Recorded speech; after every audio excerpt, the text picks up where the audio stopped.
Hello everyone, welcome to Stat 479 Lecture 20. And so this will be the last lecture for this module on graphical models, and it'll also be the last lecture in terms of new kind of mathematical content. The remainder of the lectures are really going to focus on kind of how we deal with some real data issues that's essentially designed to kind of help you do your project. So this is the last lecture that really is going to kind of assist you with the fourth and final kind of homework.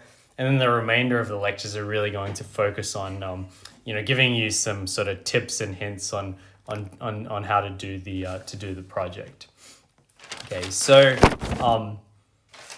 so essentially, like, the last topic that we're covering, and we started to cover it at the end of the previous lecture, is this kind of challenging but important question of, we actually want to estimate the graph from data when we don't actually know what the graph is. And so this is a challenging question, and we're going to in particular focus on the case for undirected graphical models, because as I spoke about in the previous lecture, the case of directed acyclic graphs is much more challenging. There are ways to do it, and if you're interested, I can certainly point you to literature on how to do that. But we're going to focus in this lecture, and the main thing on graph estimation or graph selection for undirected graphical models. And so we're going to see two cases: the multivariate normal case, which we again saw briefly at the end of the previous lecture, because there's some nice properties of the normal distribution that we can use here to kind of to come up with a couple of different methods. So in particular, it's going to relate to the inverse covariance matrix. And so we're going to first finish our discussion on thresholding the inverse covariance matrix. And then I'm going to talk about, we can relate a lot of these ideas also to what we learned in module 3 with the lasso. So L1, penalized likelihood. And then I'm going to, in the more general case where we want to deal with GLMs, so, you can write each of the conditional distribution given the neighbors as a GLM. So this can be expressed again in terms of L1 penalization through neighborhood selection. So I'll talk about that shortly. So just to remind ourselves of the case we're dealing with a multivariate normal. So for the multivariate norm, we have x1 of, the data here is just, again, this unsupervised kind of n by p matrix, where each of the I samples, I equals 1 to n, comes from a multivariate norm with mean 0 and covariance sigma.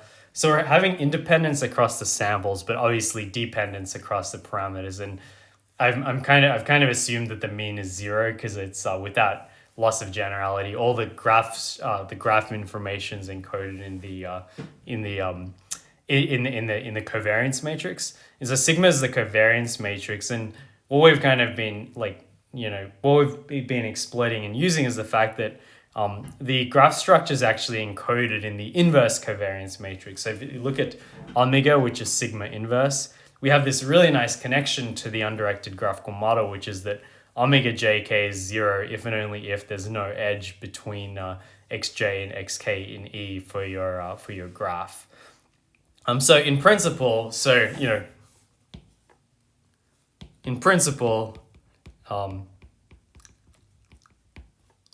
if omega jk is 0, we know that there is so there's no edge, and so this gives you a kind of at least theoretical algorithm that you could do, which is to just say, you look at the inverse covariance, and if it's 0, there's no edge, and if it's not 0, then there is an edge. So if omega jk is 0, there's no edge, and if omega jk is not equal to 0, there's an edge.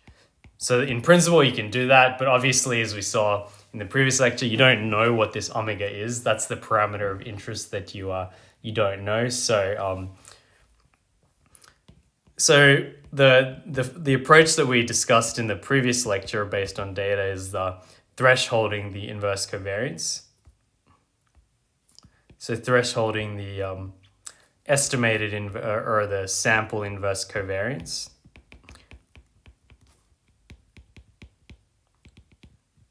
So, we can firstly define the covariance. So sigma hat is 1 over n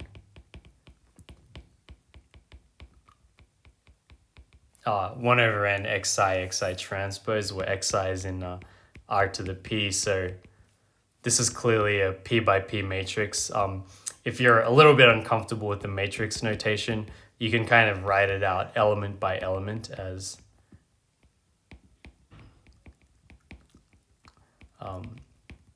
okay. And so this is how like each element of your matrix is, and there's obviously p by p jk pairs.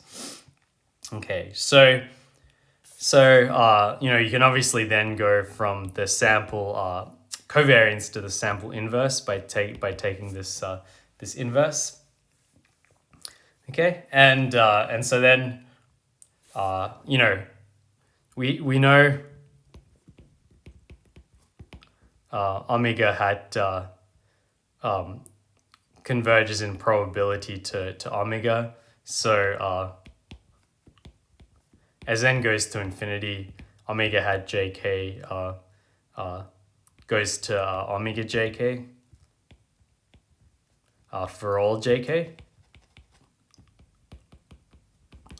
But obviously, if we have finite n, so this is, this is in practice, your omega hat jk is never going to be exactly omega jk. And in particular, it's like almost never going to be exactly 0. So one way to deal with this is to, rather than saying it has to be exactly 0, just threshold to 0 if it's too small. Like if it looks like it's just noise, then you threshold it. So the idea here is that let's construct this estimator omega tilde, which is just we're going to define it element by element as the thresholded.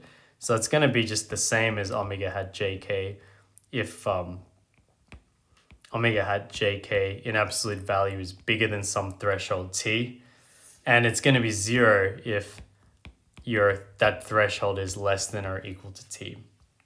Okay, and so then you clearly have zeros in this. So then your graph estimator,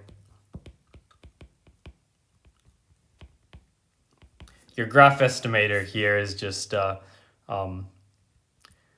if omega tilde jk is equal to 0, no edge between xj and xk. And if omega tilde jk is not 0, then edge between xj and xk. Okay, and that gives you a way to select or determine what the graph structure could be. So this is this is a perfectly reasonable approach. One natural question is how do we choose t? And so the basic idea here is that you want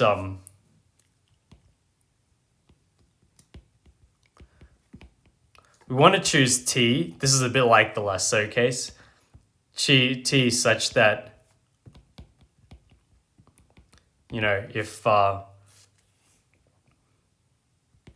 omega jk equals 0, then that should imply that omega hat jk in absolute value is less than or equal to t.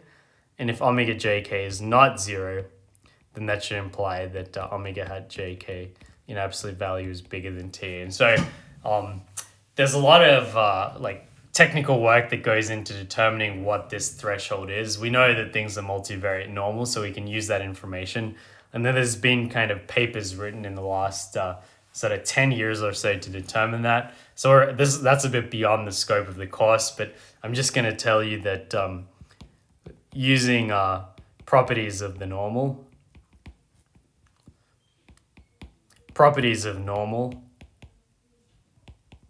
we have that t equals say 2 times square root of log p over n. Or I think it should, I think it should be 2, is a good theoretical choice.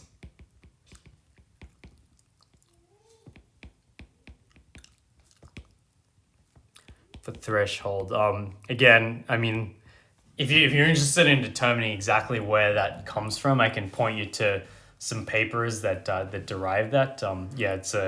it's quite a long technical calculation, but I mean, the intuition is reasonably clear in the sense that,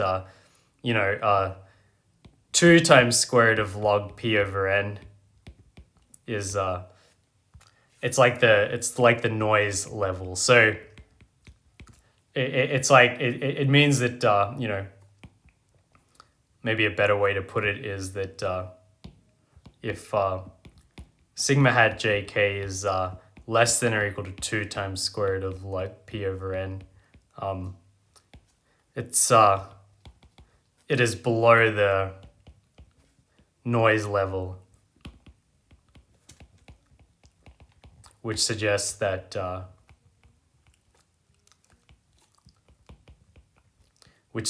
sigma jk is equal to 0. So that's the basic kind of idea behind where this threshold comes from. Again, it's like the lasso. We kind of wanted to make sure that like you set the lambda there such that it's you want to zero out things that appear to be sort of essentially just noise, and that's exactly what's going on here. Okay, so that's a perfectly reasonable choice of estimate, and that should give you a pretty that should give you pretty results. You can certainly, one of the things that you can do in your homework might be worth doing is that constant 2 might be varied a little bit depending on what kind of suits your data a little bit more, but that's kind of an open question. Okay, so that's thresholding, and it's kind of a nice intuitive estimator.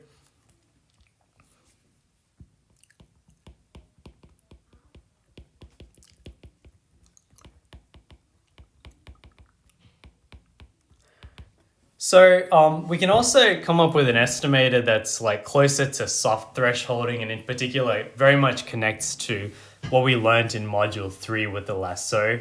So we know that omega jk equals 0 implies that no edge between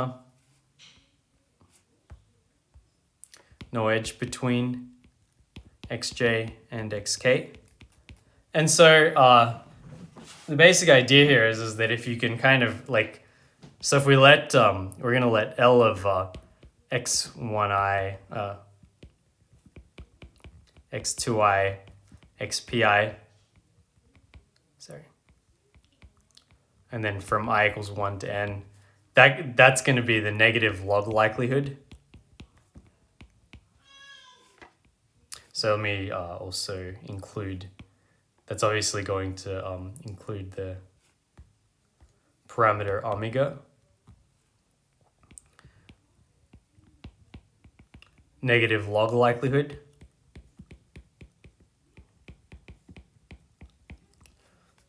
It's the negative log likelihood for omega. We'll derive what that is shortly. Then you can certainly consider the estimator that omega hat equals we'll say equals argmin of omega, and then we have the log likelihood.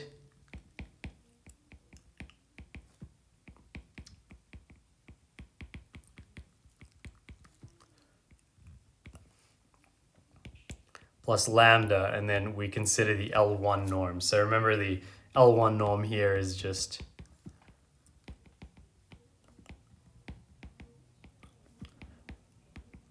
okay. So we're essentially doing what we did for the lasso. Remember, we did the lasso for GLM, generalized linear models type of objectives.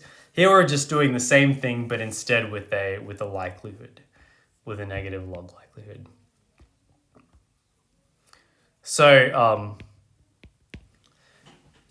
we're gonna derive what that negative log likelihood looks like. So remember that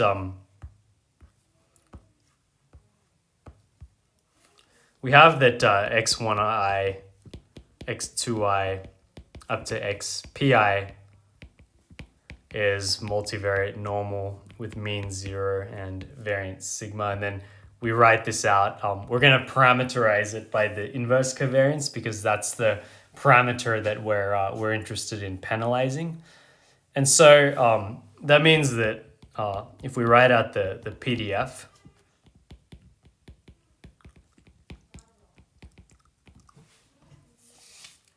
that just is equal to, so this, remember that this notation means just the determinant of omega, and then we divide by, and then we have the exponential of, this is going to be,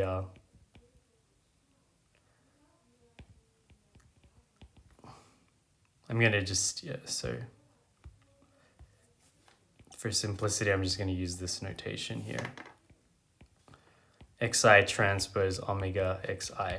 So here, x of I is just, this is vector x1i, x2i, up to xpi. So this is in r to the p, and so omega is in r to the p by p. So this is just a quadratic form in omega. So then if we look at the overall likelihood, so this is capital L because I haven't taken a negative log yet. I'll do that shortly. That's just going to be the product of these PDFs.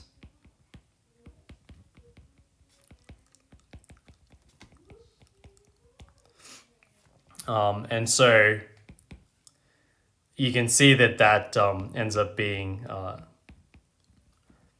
because again, we kind of have exponentials, that ends up kind of nicely. You just take the power of n and then you just kind of sum inside the exponential.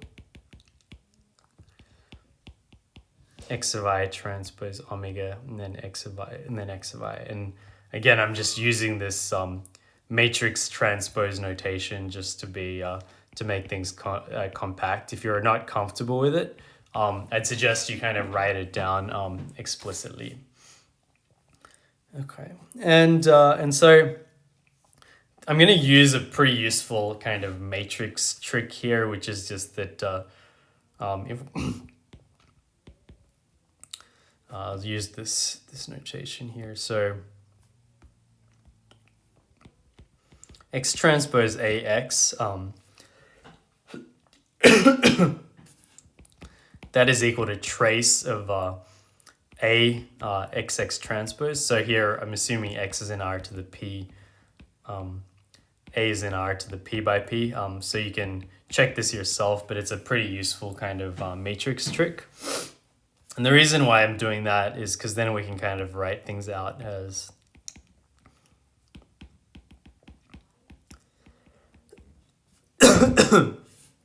sorry.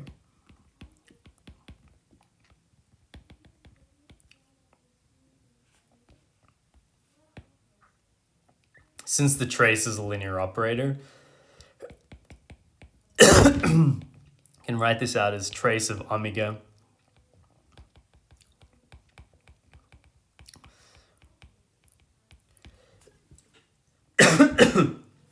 I'm sorry about that. This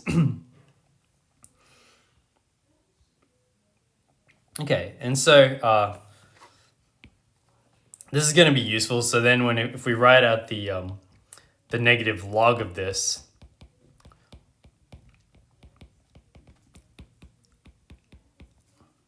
so it's negative log of this L of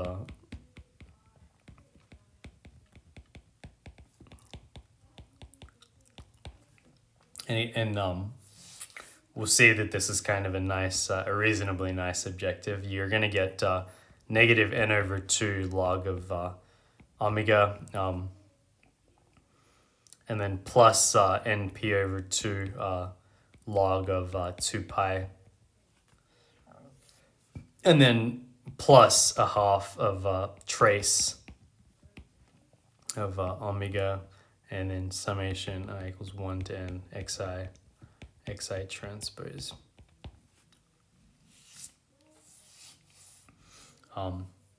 Yeah, and if the trace is a little bit confusing, you can just think of that as like an inner product of matrices, basically. So if you think of trace as just like the equivalent of like a dot product or an inner product of matrices, I think that's a lot easier to think about it. It essentially just is that. So the trace is just defined as the dot product when it comes to matrices. So if you just think about it that way, I think it's a lot easier. Okay, so this is the likelihood, and I guess just as a note here, if we set if we set the derivative dl d omega equal to 0, which is the negative log likelihood, if we're trying to minimize this, because we'd maximize the likelihood, so we want to minimize the negative log likelihood, then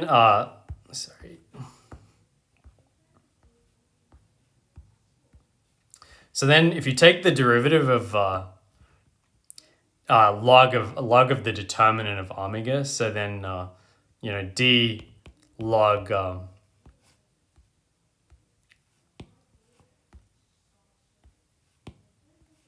d log omega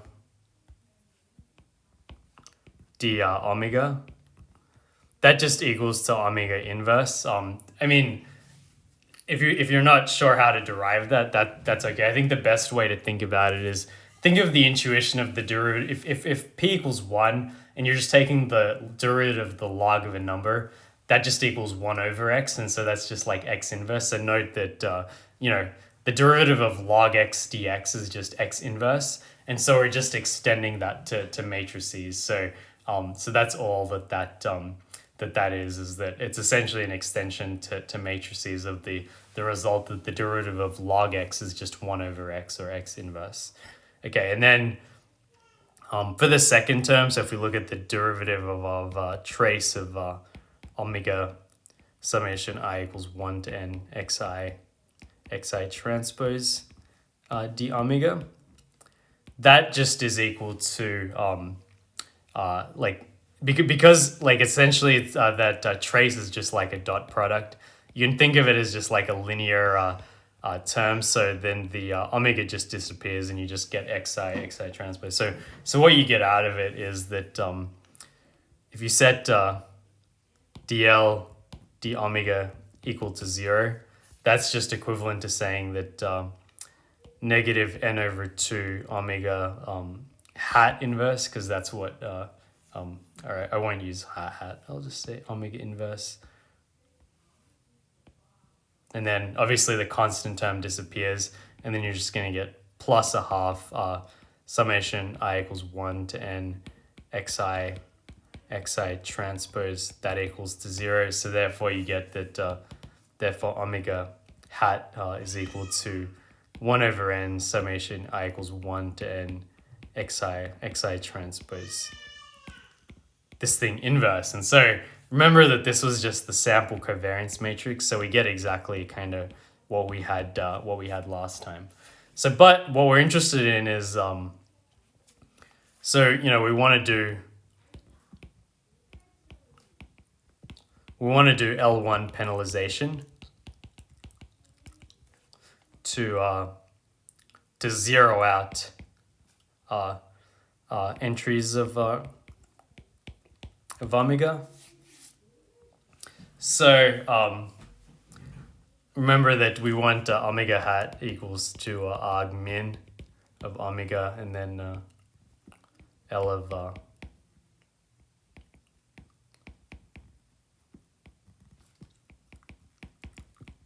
xpi, and then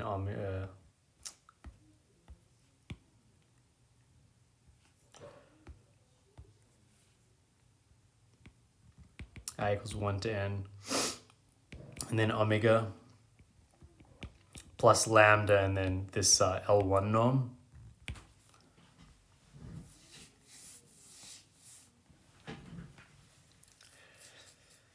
And so we have that this is equivalent to arg min omega, and we have, let's look at this objective again, we get negative n over 2 log of omega. The second term's a constant, so we can just ignore it, and then we get plus a half, and then trace of omega summation I equals 1 to n xi transpose, and then plus lambda omega 1. And so that's kind of, you can think of that as the, we'll call this omega hat L, because we're using the lasso type of penalty there. Okay, and so one thing to note is like for the lasso,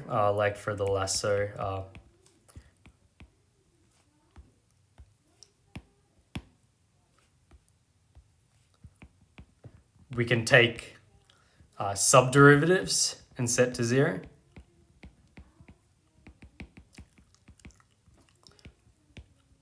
We can take subderivative and set to 0. Because, like we saw, this is not differentiable, but it is convex. So one thing you can check is this is certainly convex. So the second term is a linear term, and the negative log determinant, negative log x is a convex function, and that's something you can check. And so negative log of the determinant is also a convex function. So this is certainly a convex function, and so you can take a subderivative. And so if we do that based on what we calculated before, we get that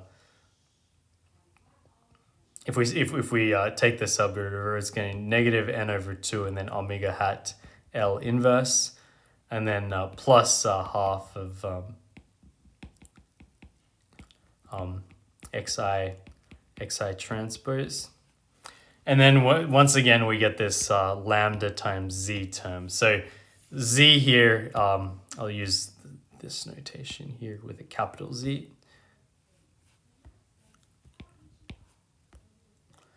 And so z here is in r to the p by p, where we once again have this condition. I'll use z hat because it depends on omega hat here. So z hat, I'll use L here. Z hat L, that's going to equal to plus 1 if omega hat L, let me just,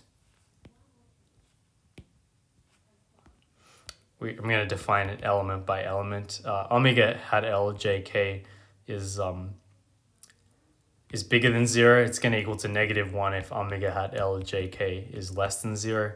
And it's in negative 1 plus 1 if omega hat L JK is equal to 0. So again, I went through this in a little bit of detail when we went through the lasso, so I'm not going through it in a lot of detail now, but that's essentially like how the subderivative kind of works. And so you can, if you set this whole thing equal to 0, then you have that if we set subderivative to 0,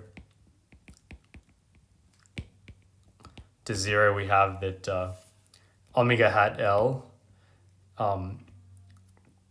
inverse is equal to 1 over n summation I equals 1 to n x of I transpose, and then minus,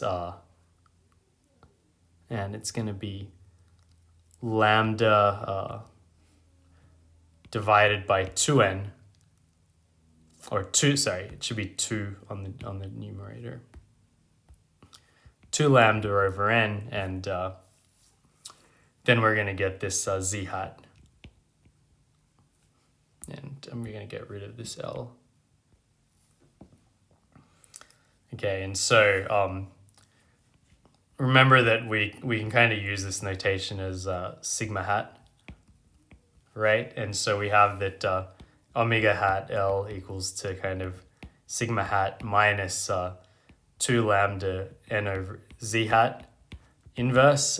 So it's like, again, you can think of it as like a soft thresholding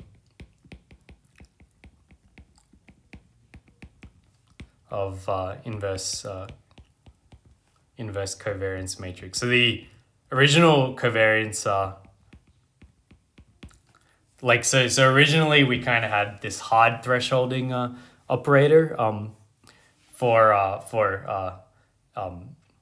so So we usually had this hard thresholding operator, which is kind of easier to compute. This thing actually computing this inverse is really, really hard because you don't know what the z hat is, but it's like the soft thresholding for the inverse covariance matrix. So it has some advantages over the harder thresholding because it's kind of a nice convex and computationally efficient approach, whereas hard thresholding is not really a convex kind of operation, so it doesn't have you don't know as much theoretically about it as you do with this like lasso or soft thresholding.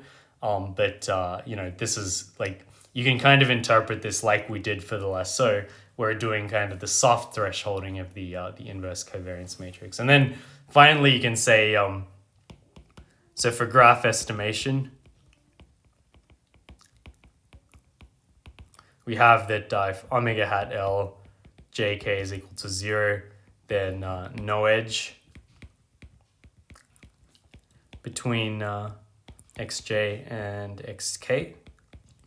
And if omega hat L jk is not 0, then we have edge between xj and xk. And I just wanted to mention that there's an R package that actually solves this problem. R package, and it's called G-Lasso.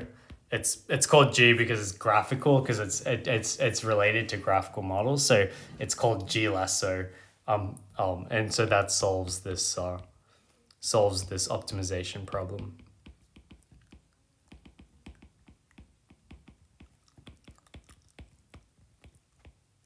And the last thing I wanted to mention quickly, again, this is a very kind of challenging theoretical question, is, how to choose lambda. When we start to talk about the project stuff from lecture 21 onwards, it's not going to be so relevant because we're going to come up with actually like data-driven approaches to choosing lambda, but there are theoretical ways to choose lambda, and I can point you to some papers on that, but essentially if you choose lambda, again, it's going to be something like, I believe, 4 times square root of n log p. This sets threshold large enough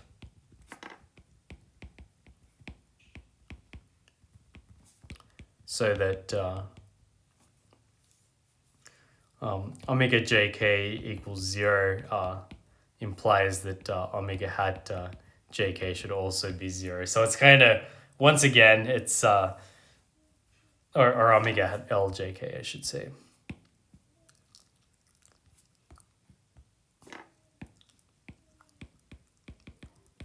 Okay, so once again, it's essentially, the idea is that you want to set the threshold lambda. So if your omega jk is 0, you're above the noise level, and that's the idea. So I'm not going to say more about that because it's kind of a challenging question to address. And there is, I can point you to references, like there have been papers written in the last 5 or 10 years that address this question, but I'm not kind of going to go into it in more detail. Okay, so that's kind of it for how we do graph estimation when we have the multivariate normal bit. So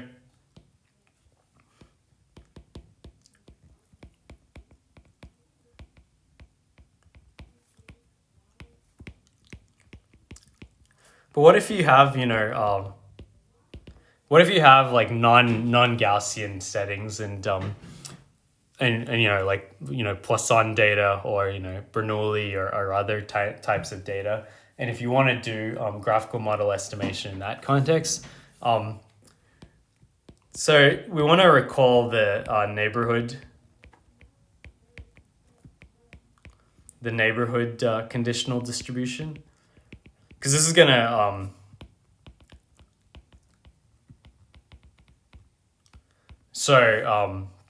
for j equals 1, 2 up to p, we have that the conditional distribution of xj given its neighbors has this kind of GLM form. So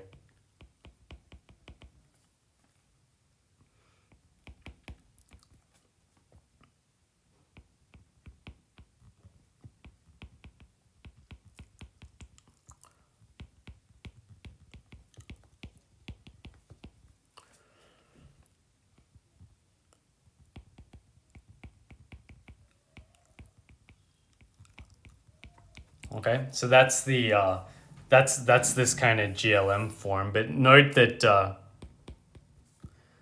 neighbors of xj unknown because we don't know the graph structure. I mean, the whole idea is that we just get our data and we don't know what the graph structure is. So what we can do now is essentially use. So we're going to regress xj, or like we'll say xj on all other nodes. So I'm going to use this notation x/j to be x1, x2 up to, it's everything except xj. So xj minus 1, xj plus 1 up to, xj plus 2 up to xp. Okay, so it's all the nodes except for xj. So then what we have is that, and then use the lasso, or I guess the GLM version of the lasso, to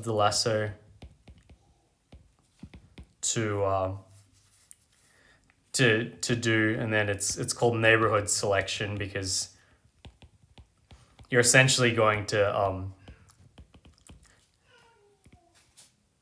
determine what are the neighbors of each of the xj's.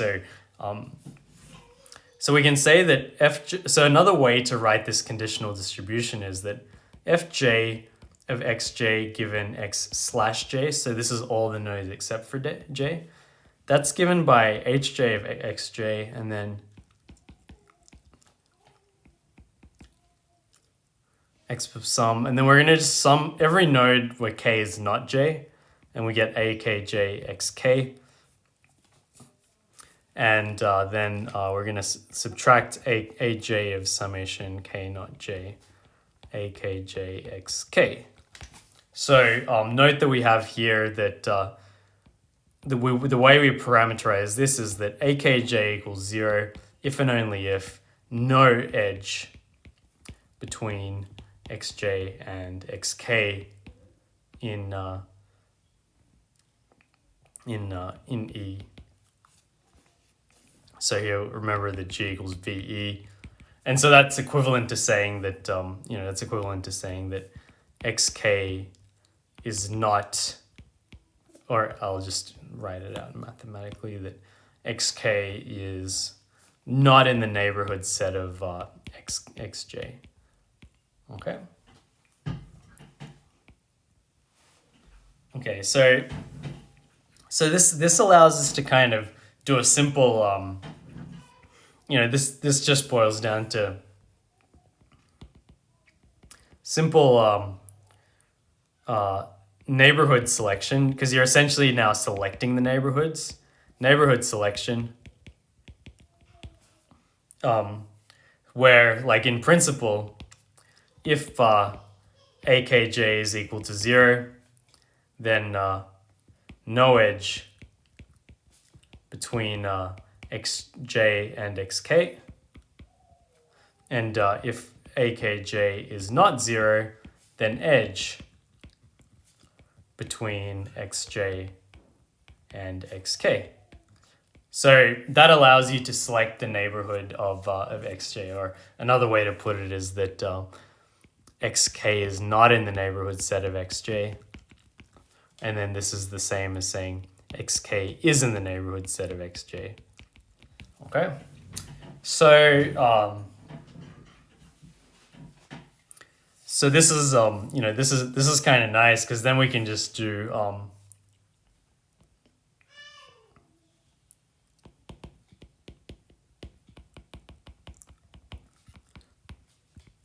solve GLM objective with we're going to just now added the L1 penalty. Like, you should be starting to sort of see this pattern here where wherever you have, like, you want to select things that where some things are 0 and some are not. the L1 penalty or objective is very useful. So we're going to have that a hat kj, that equals to arg min of akj. And then we have this, our usual GLM objective. So it's aj of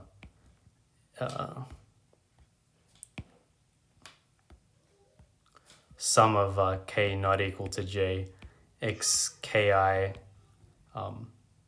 times a kj, and then minus it's summation k not equal to j xk I xji, and then a kj, and then we want to add so this is the convex objective, and then we want to add summation k not equal to j a kj. So this is like your I'm gonna just, you can think of that as the aj1. So so that like a slash j equals to a1j, a2j, j minus 1j up to a pj. So it's all of the and so this is in r to the p by 1, because we're, again, like we're doing this thing where we're treating the response as xj, and then the covariates as all of the other variables. Okay. So here, so this allows you to kind of do neighborhood selection, and then just therefore we if, and maybe I'll use so then we have that if a hat kj is equal to 0, then xk is not in the neighborhood set of xj. And if a hat kj is not equal to 0, this implies that xk is in the neighborhood set of xj. Okay, and so so this gives you kind of a clear sort of way to solve this. I discussed how to choose lambda when we spoke about the lasso, so I'll kind of refer you to that discussion. So to choose lambda, theoretically, lambda equals to something like it's some constant, because this is now in the GLM case, you don't actually know this constant explicitly. It's going to be some constant times n log p. That constant usually c equals 2, 3 etc. Usually 2, 3, I'll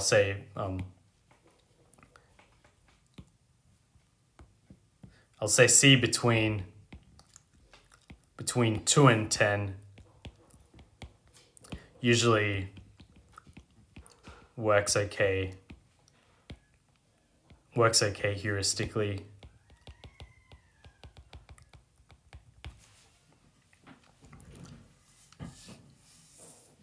Again, that's not something you have to do for the homework. I'm just kind of giving you a bit of a guide onto what's good theoretically. And then there's also this other challenge here that it was also an issue with the parameter estimation with undirected graphs. Note that we get you get two estimates for each a hat kj, since you regress xj on all other nodes, including xk,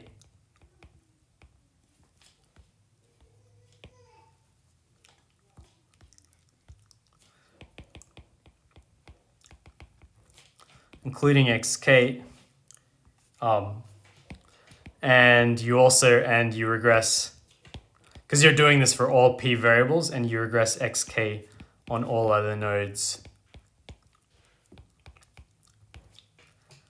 including xj. So for example, if you have 3 nodes, you're going to regress x1 on x2, x3, you're going to regress x2 on x1, x3, and you're going to regress x3 on x1, x2. So you're actually going to get two estimates for each of your nodes. And so it's possible that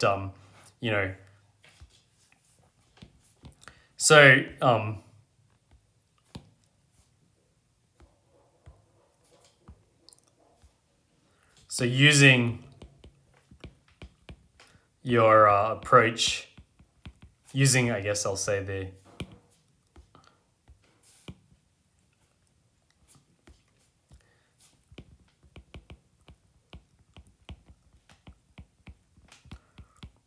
so using the neighborhood selection approach,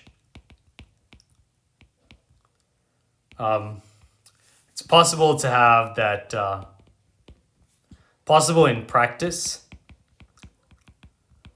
that xk is in the neighborhood of xj, or like possible, I should say this, that it's possible that a hat kj equals 0 for one estimate, and a hat kj not equal to 0 for other estimate, which sounds a bit weird, but it's possible that that certainly happens in practice. I mean, again, you like in theory, if you have enough data, this shouldn't really happen, but in practice, you don't always have, a huge amount of data, and so, or an infinite amount of data, so this could happen. So, this is,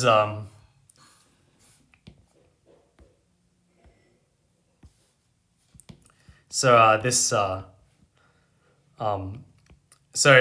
like, I mean, that's a little hard to sort of draw the graph from, because obviously, if one of your estimates saying is a hat j0, that would say there's no edge, but another estimate saying that a hat kj is not 0, which means there is an edge. It sort of doesn't really kind of leave you with it doesn't kind of give you a definitive answer. So there's ways to kind of overcome that, which I'll talk a little bit about. I mean, not very good ways, like they're all kind of heuristic ways to overcome that. And so, one way is that, if, you can,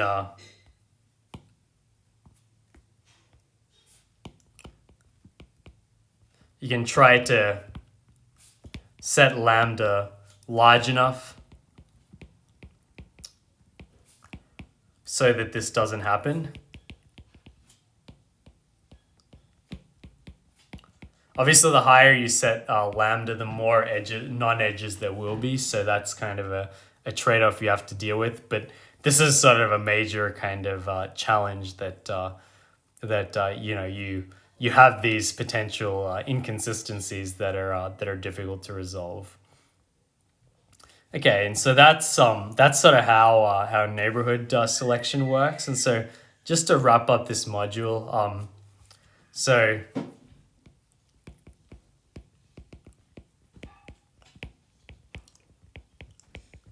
wrapping up this module, here we've got our data, x1 I. So this is our unsupervised data, xpi. I equals 1 to n.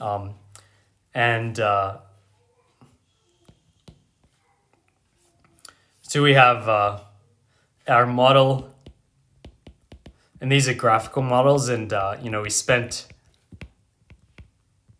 graphical models, and we spent a while talking about it, so I'm not going to go into too much detail about that. I'll refer you to the past 5 or 6 lectures. So we have the directed, the DAG models, so the directed acyclic graphical models, and we also have the undirected graphical models.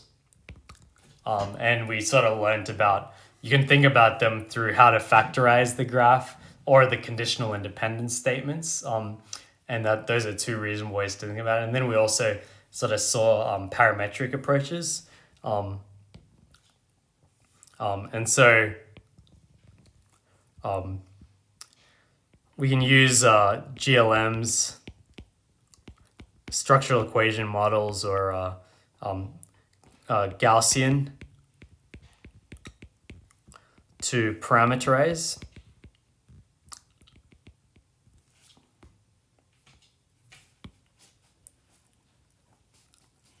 So maybe I'll just write that out.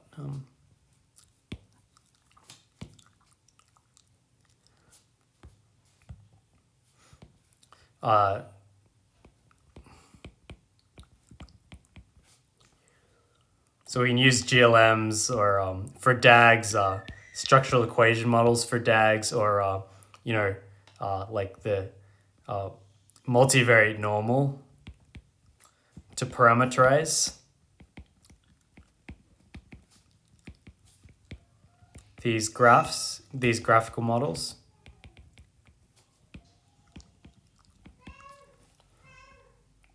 Okay, and that sort of leads to so there's two challenges. One is parameter estimation.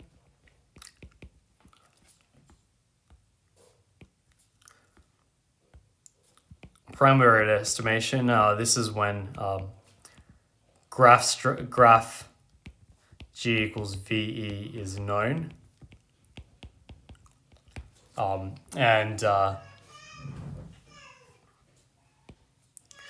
you can use GLM or maximum likelihood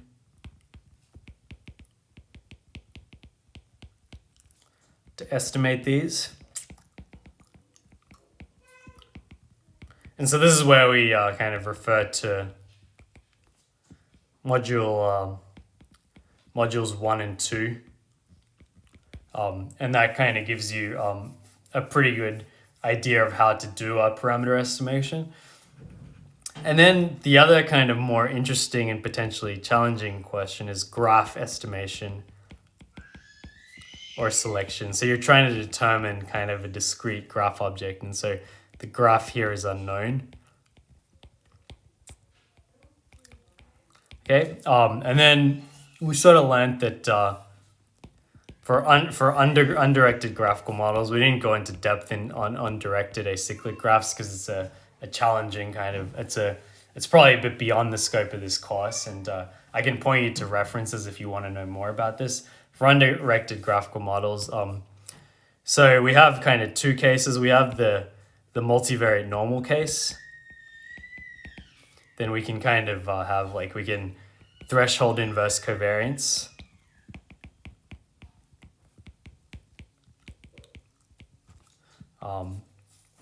And then we can also do L1 penalized likelihood, which is it's kind of like a soft thresholding approach, like as opposed to a hard thresholding approach. And then for the general GLM case, so we do our neighborhood selection.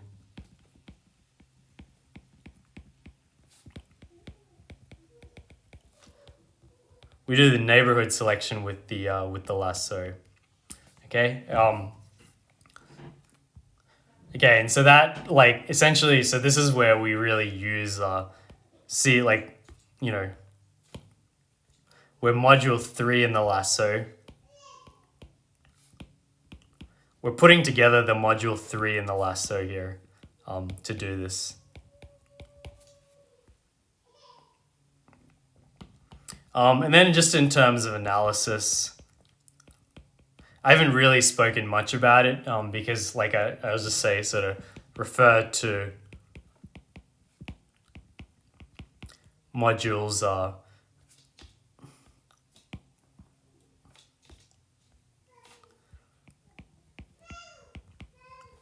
modules 1 to 3. I mean, essentially because all of the parameter estimation problems and the graph estimation problems ultimately boil down to either doing GLMs or likelihoods or the lasso, a lot of the analysis from those first three modules really carries through pretty naturally to this setting here. So I'm not kind of going into more depth about it here. But there are like and any of the kind of things that are a bit different for graphs, like they're quite challenging analytically, and they're that's more sort of been an area of research for the last 5 or 10 years. So I'm not going to kind of go into that. But if you have specific questions about what you don't understand from an analysis point of view, feel free to contact me. So yeah, that's it for in terms of everything for module 4, and that should give you everything you need to address homework 4. That's also everything in terms of kind of the mathematical and methodological content or the theory for this course. So lectures 21 onwards are really going to be focused on what to do when you have real data, and that's going to kind of help you with the project where you're actually going to be working with real data. Okay, thanks very much. Have a good rest of your day.